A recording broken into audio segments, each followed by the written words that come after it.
Do I look like Amanita Mushroom? I am an Amanita Mushroom. Okay, guys. Okay, jokes aside. It's time for my first Amanita Muscaria fly agaric mushroom experience. And I'm nervous. Well, actually, I'm excited. You know, I've noticed it's kind of, there's no difference. It's kind of pointing to the same feeling. Excitement and nervousness. And it's just our interpretation of the feeling. If we choose to interpret it as excitement or nervousness. I choose excitement for today. But I've got this Amanita mushroom chocolate right here. It looks beautiful, actually. Made in heaven by humans, grown on earth. That a beautiful brother gave me at Ozora Festival. Greetings to you, my friend. And I don't know why I haven't had the calling to explore this mushroom. I guess there's some fear, definitely. Or like kind of, there was some hesitation. And I just never really took the step to explore that space. And you hear a lot of different things about this mushroom, right? People experience wonderful healing experiences. A lot of people microdose the mushroom. And in the higher doses it gets very interesting and you hear very different and interesting stories. And you know, with all this research and all the information and all the trip reports, you see that there's a variety of experiences. Some people, they laugh. Some people, they experience healing. Some people, they hear the mushroom who's talking to them. And some people, they don't experience anything at all. Other people even get to berserker mode and get very like energized, right? So I don't know what to expect, but that's the only way to find out, to develop my own relationship with this substance. And I feel like today is the day to jump into that relationship and experience it for myself. So I'm gonna eat half the mushroom chocolate, and as a responsible psychonaut, I don't know what the dosage of that is, but I trust my guy who gave it to me. He said half the chocolate is gonna be a good dose. And that's what we're gonna do. And also, it's kind of late, early evening, late in the day. So I don't know if it's gonna energize me or if I wanted to bring it to sleep, you know?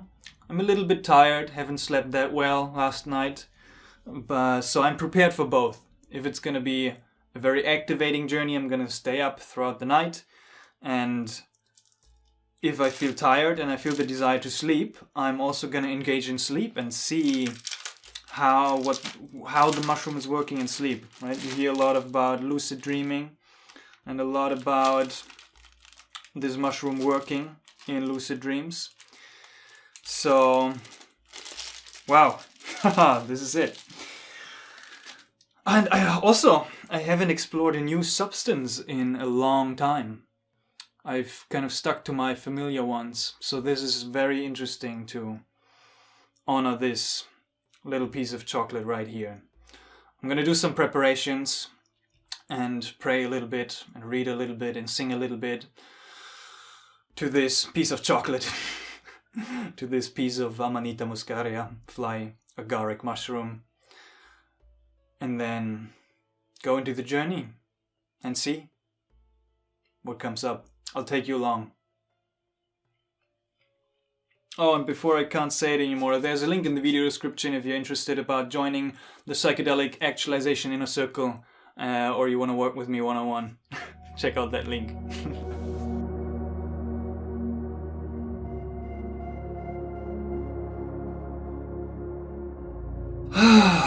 Okay, time to eat this marvelous chocolate. I didn't even have chocolate in quite a while, as I'm doing a no-fat diet. Wow, so this is like double drug specialty.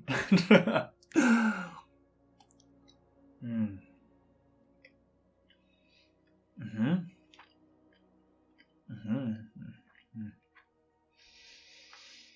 Mm-hmm. Yeah, you can taste the mushroom.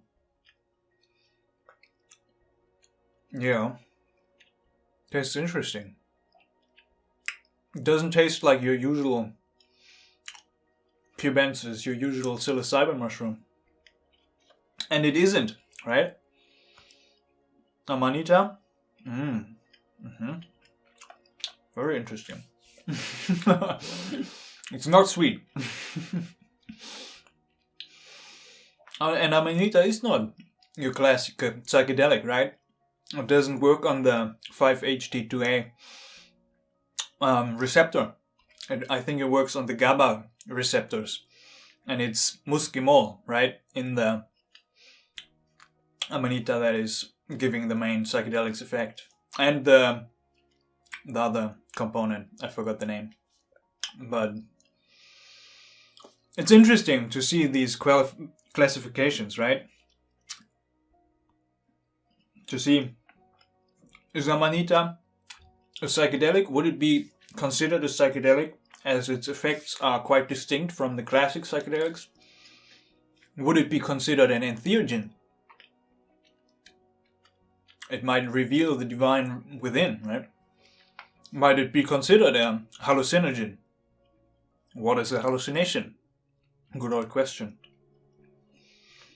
Actually, I came up with a new term for psychedelics and for a class of substances, which I'm gonna hold back for now, but stay tuned, subscribe for that. It's gonna be books and campaigns and communities coming, maybe, to bring this new term out into the world. Wow. Yeah. Quite intense. But you know, damn, medicine is not always delicious. And I've had worse, right? As you kind of walk on the journey, you'll get used to the taste of certain different things as you experiment more. The ayahuasca with all kinds of weird stuff, right? Almost none of it is tasting like quite delicious. Well, I would say it's an acquired taste, right? You can acquire a taste for certain things.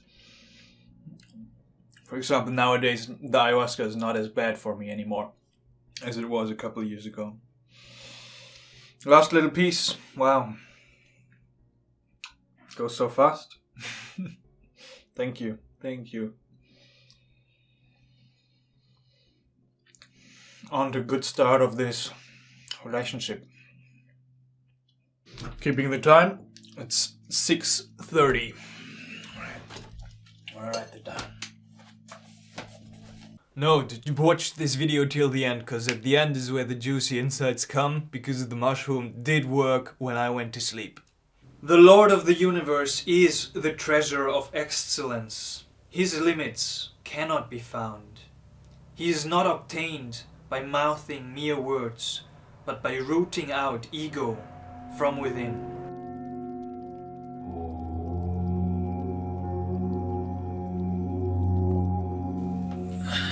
Only 30 minutes in, but I feel something. Got the bucket for safety reasons, and I feel a bit of pressure in my head and a little dizziness, a little drunk. And also a little more present. That's about it, but I'm gonna lay down now and journey inwards.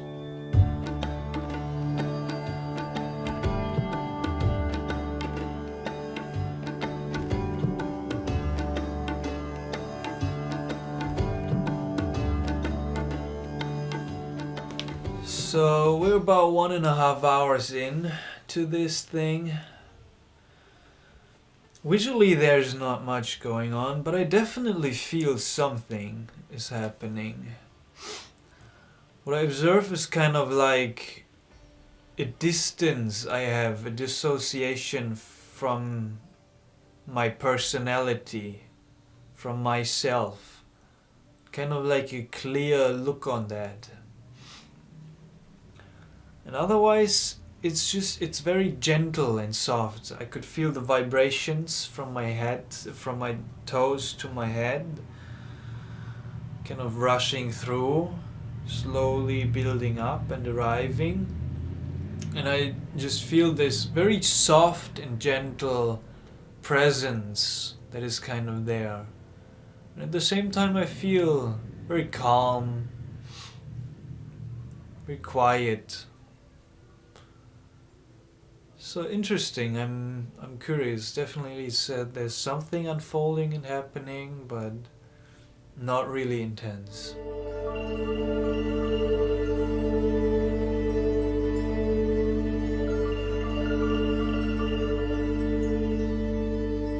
Somehow I feel dreamy and tired, but at the other hand, I feel this energy, this activity, and desire to express myself. I'm gonna follow that intuition, that impulse. I don't know how it's gonna unfold, but I wanna express myself somehow.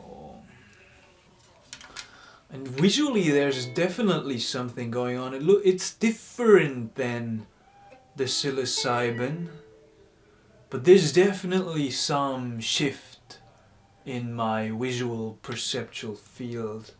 Very hard to describe. Different flavor of it, kind of. Interesting. And a bit of like yeah. Can't find words or sentences. Do si bu do si niranjano si samsara maya parivajitu si samsara svaparam traija mohan nijam na janmami tyor tat sat svarupe.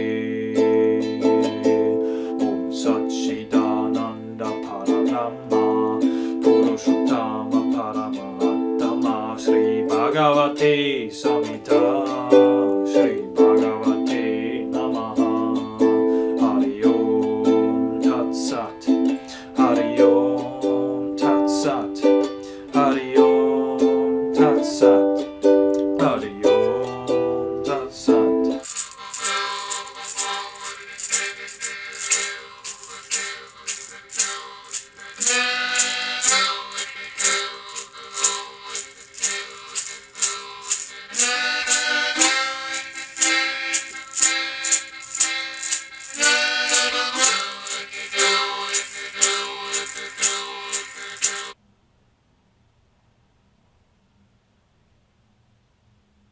Those who praise the True One are true. True, the true name is their support. They act truthfully in love with the true Lord. Serving the true Guru, the mind becomes immaculate and pure. Egotism and corruption are discarded. So abandon your selfishness and remain dead while you are alive.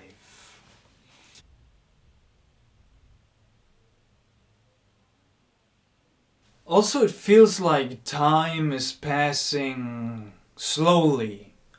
Like we are 2.5 hours in 2.5 hours into the journey now.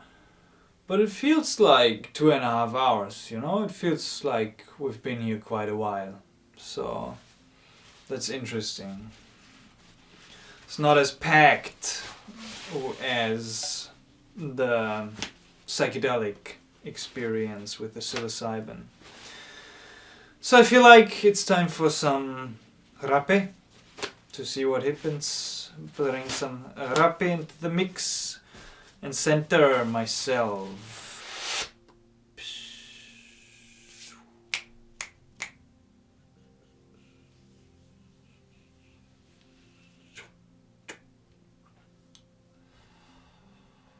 I feel kind of nauseous, definitely.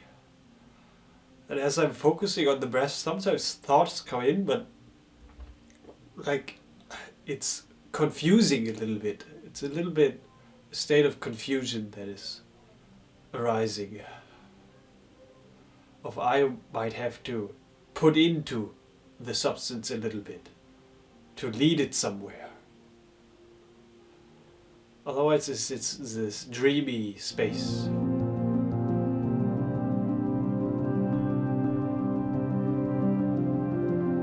Okay, I vomited a little bit, but not too much, and felt dérapé. And still it led me further into this state of confusion a little bit, not knowing what to do with this state that I'm in. I think I'm gonna head to bed soon. It's 9:30 now. See, time doesn't go that fast, so 6:30, 7, 8, 9, 3 hours in. That's okay, I'm gonna go do some stuff, eat a bit, and then I'll slowly head to bed and report tomorrow if anything came up in my dreams. Good night.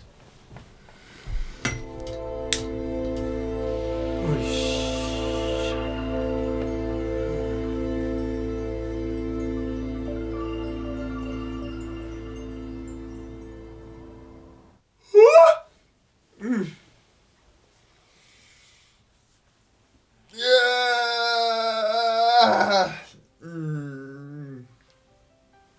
Good morning. Yes, that was an experience. Ceremony was beginning at night. Interesting.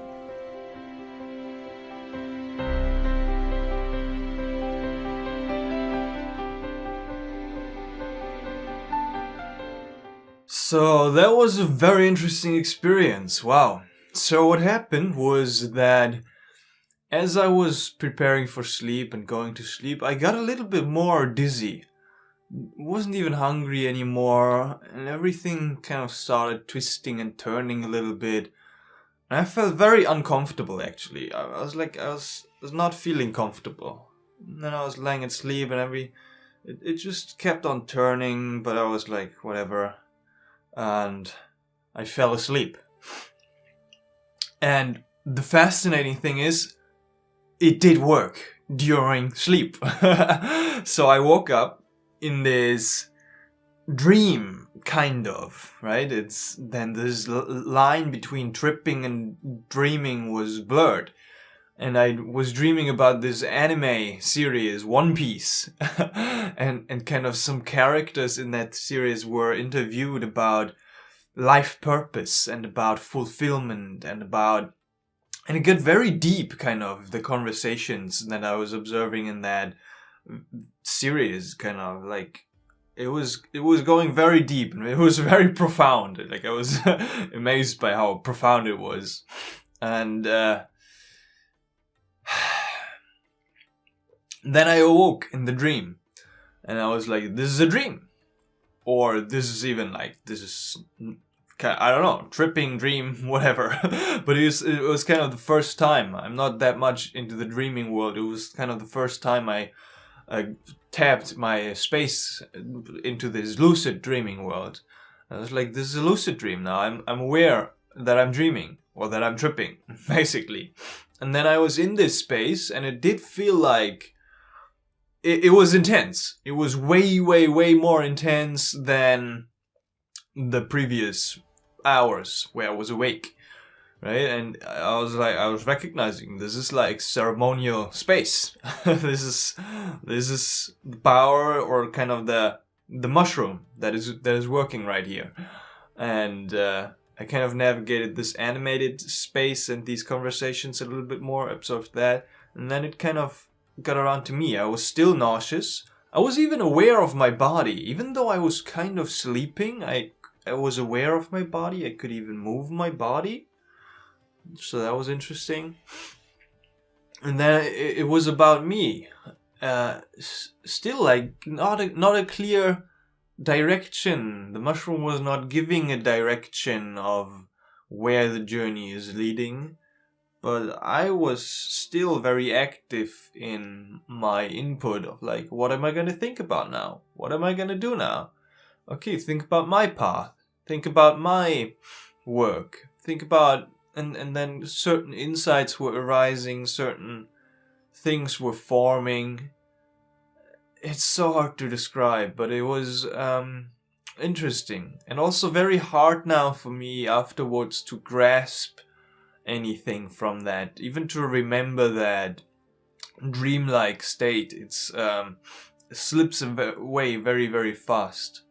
But I was happy in the dream, even though it was like intense. I was in that space, and I was like, the mushroom is working. And it's the first substance that was kind of working in my dreams and at night.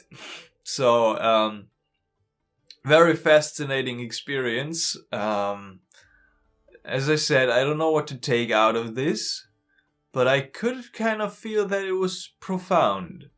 At least like some part of it. And then some other part was a bit more still confusing and hard to grasp. So interesting substance to work with. Muscamol, the Amanita Muscaria, Agaric Mushroom experience. That was my first experience with that mushroom. And after that I basically fell asleep very fast again and slept through the night and didn't wake up again. But yeah, my first experience, I decided to go with this like proper experience and not slowly ease my way in with a little bit of microdosing. I am curious to explore a little bit further. Somehow there's something about this mushroom that is interesting, you know? So I am gonna probably experiment with microdosing now. It's autumn time here and at the time of this recording, and I can go out and look for some and make some powder myself. I'm gonna look into microdosing, and I'm also gonna look into like proper measurements of the experiments with higher dosages and see where this exploration is going. But definitely what I now feel like is, finally this fear is gone around this topic, right? This cultural imprint of this mushroom is poisonous, it's toxic, which is just straight out a lie. I mean, it's toxic if you eat it. If you're not trying it, you might, right, get a bit nauseous and get a bit of the toxins in, but it's a eatable mushroom even, if prepared properly. So that fear is gone finally, free from that based on personal experience, and it's a very interesting realm, right? It's not like the psilocybin mushroom. It works in its own